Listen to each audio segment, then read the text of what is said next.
Бонжур! Ние сме на галерията.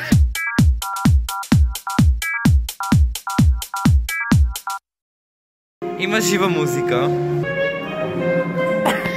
Ето го Тони. Ето я Ева.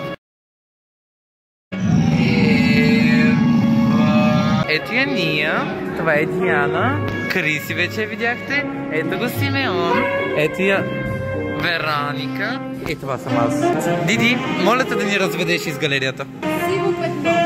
Жълто. Лъка. Сим not found. Какво е това? Кое? Губихме ние 4 часа. Вярно е. Какво имаш да кажеш? Заповядайте сега, тук ще ви покажа. Хора, елате, Антонио ни е развеждал. Идваме до първата картина. Ева, застани до нея. Вие двете с Диана застанете да ви снимам. Я и тримате така, а? Стойте така. Айде, Симеоне, отиди нататък. Ева, ти така ли се чувстваш? Абсолютно. Добре. Всеки час може живопис. Госпожо, моля ви, спрете да ме карате да влизам в този час. Какво? Сигурно ще ни кача на Фейсбук. Как се чувстваш сега, Ева? Кой господин? Без нас. Не, Дай да държа. искам!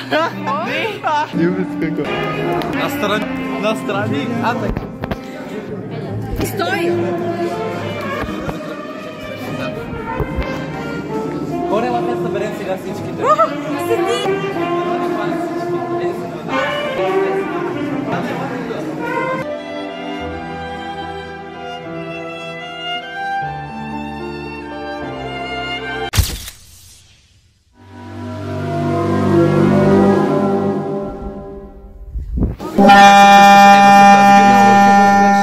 Много ми хареса. Искаш да кажеш нещо друго? Ами, че се чувствам вдъхновена. Никой не те пита. О, Кико, кафето,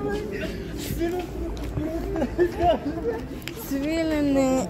Какво мислиш за изложбата? Изключително добре направени картини и се чувствам наистина много вдъхновена. Затова искам да се ходя вкъщи. Здравейте, хубава изложба. Много ми хареса тази разлика. Много му хареса виното, дето изпи. Аз не съм пил вино. Свилене, Чакай. не съм изпил 2 чаши, изпих една.